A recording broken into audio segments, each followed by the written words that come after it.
I have no idea what this is. Can you please educate me and all of my California listeners what this runs thing is in Nebraska? It's a Runza. Runza. I'll send you a picture that you can. Runza. I will send you a picture you can put in here, so when we're talking about, people can get an idea. I like to say it's a meal in a bunza. It is.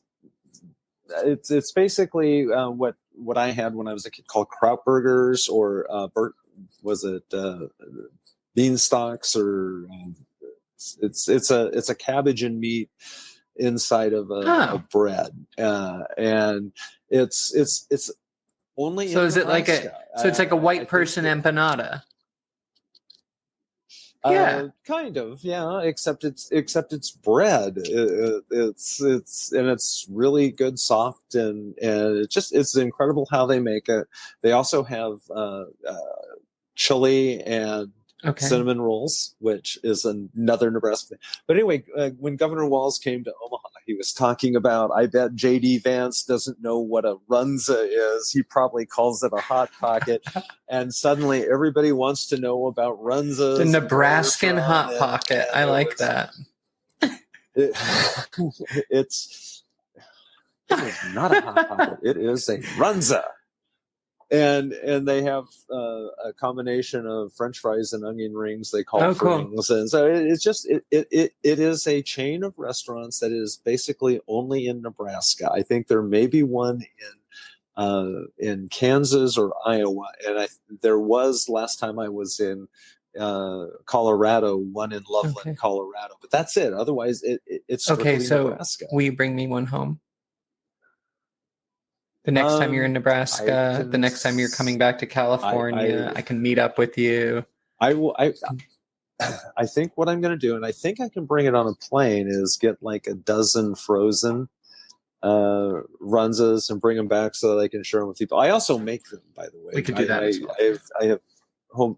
I have homemade these, but she was telling the story about it, because when they got done with the rally, they were pulling out of town. They went to a Runza restaurant and got a bunch of them. And she goes, well, Tim got some extra to take home with us. And so we, put it in the refrigerator. We were getting ready to go to Pennsylvania on this bus tour the next day, and thought we would take them along with us, and went to go in the refrigerator, and they were all gone.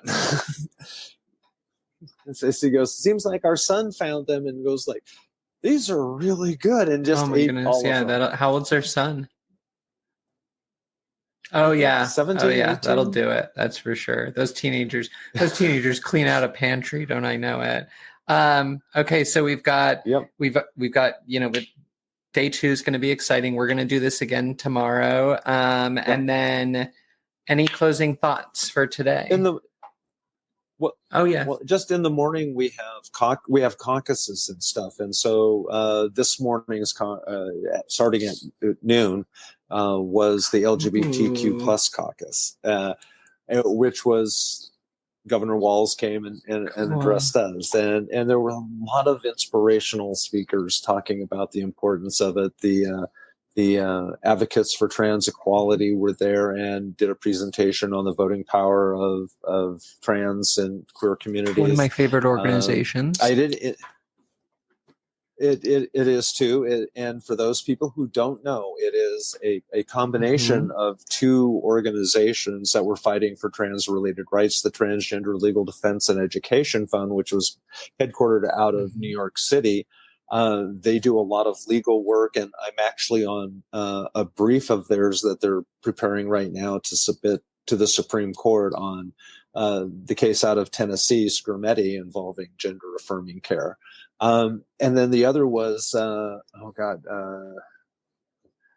Trans Equality organization in D.C., National Center for Transgender Equality, and that was one that was headed up by Mara Kiesling, which did a lot of lobbying and going to legislatures and advising, and so earlier this year, those 2 entities merged to combine their forces, going into these areas and giving us a much higher, stronger profile.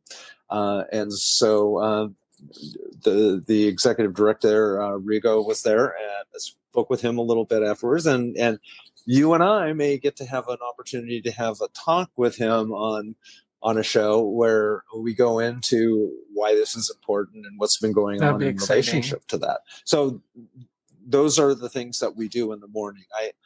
I ended up also seeing Gloria Allred. She was there, so I got a picture with her, and then I actually got interviewed by the White House correspondent for USA Today.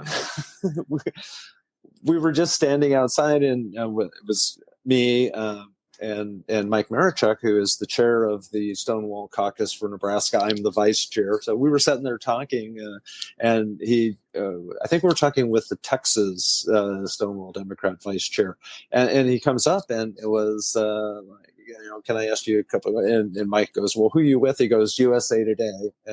And so we talked with him, and he had a lot of questions about the process and other things. I'm really curious to see if he uses any quotes or anything, but we got done, and I said, well, here's my card. And then he goes, oh, here's mine. And I just put it in I didn't look at it. I just put and it wasn't until I was on the bus back that I realized it was the White House correspondent. Cool. That is so very cool. And not the Chicago affiliate or anything guy. So, oh no, yes. I lost your video. There you are. No, you're good. Sorry. You're good. So it sounds like there's a lot of really great networking opportunities, a lot of great ways to kind of set kind of a democratic agenda up and find out who these key players are to move forward with. Very much so. I've exchanged cards with so many folks, and it's just the energy is so. I need to get a press pass. I need to get out there. I need to be one of these folks. It is bonkers, but it's fun bonkers. And so then tomorrow I'm doing the Veterans and Military Families Caucus. So I want to go find out what's going on in relationship to that.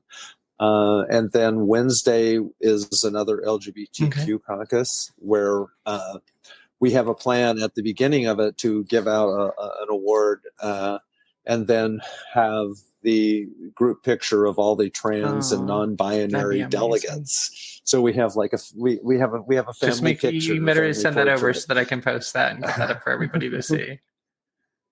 We will definitely get that to you. So that is on track for Wednesday, and of course we have so many incredible speakers coming up. That it's just.